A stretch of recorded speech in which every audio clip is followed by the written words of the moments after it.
শবনম বুবলি, যিনি 2016 সালে বসগিরি ও শুটার ছবি দিয়ে ঢালিউডে যাত্রা শুরু করেছিলেন। তিনি 1 দশকেরও কম সময়ে পরিণত হয়েছেন ইন্ডাস্ট্রির অন্যতম আলোচিত নায়িকায়। প্রথম ছবি থেকেই তার বিপরীতে ছিলেন শাকিব খান, আর সেই থেকেই একের পর এক হিট ছবি উপহার দিয়ে গেছেন তিনি। প্রতিটি ঈদেই যেন বুবলির জন্য এক বিশেষ উপলক্ষ। 2016 সালে কোরবানি ঈদে অভিষেক হওয়ার পর থেকে প্রায় প্রতি ঈদেই তার একাধিক ছবি মুক্তি পেয়েছে। 2023 সালে ঈদে মুক্তি পেয়েছিল প্রহেলিকা ও ক্যাসিনো, আর 2024 সালে রোজার ঈদে ছিল মায়া দ্য লাভ ও দেয়ালের দেশ। সেই ধারা বজায় রেখেই এবার 2025 সালের ঈদেও মুক্তি পেতে যাচ্ছেন তার দুইটি ছবি, এম রাহিম পরিচালিত জঙ্গলি এবং জাহিদ জুয়েলের পিনিক। ছবিটি যে অ্যাকশন থ্রিলার ঘরানার তা স্পষ্ট হয়েছে প্রকাশিত পোস্টার ও টিজারে।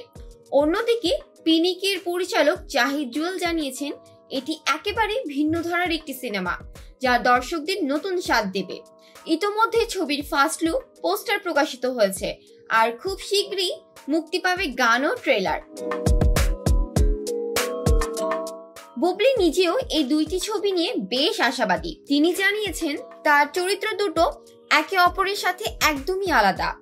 একটিতে তাকে দেখা যাবে শক্তিশালী ও চ্যালেঞ্জিং লুকে, অন্যটিতে থাকবে এক নতুন মাত্রার আবেগ ও রহস্য।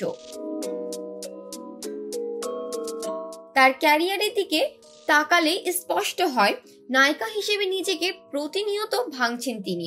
শুধু শাকিব খান নয়, পরবর্তীতে নীরব, সিয়াম, আদর আজাদ, শরীফুল রাজের মতো নায়কদের সঙ্গেও কাজ করেছেন এবং নিজের অভিনয়ের দক্ষতা দিয়ে প্রশংসিত হয়েছেন। এবারের ঈদেও বুবলির ছবির জন্য অপেক্ষায় আছেন তার ভক্তরা। ঢালিউডের এই জনপ্রিয় নায়িকা কি এবারও ঈদের বাজার মাত রাখতে পারবেন?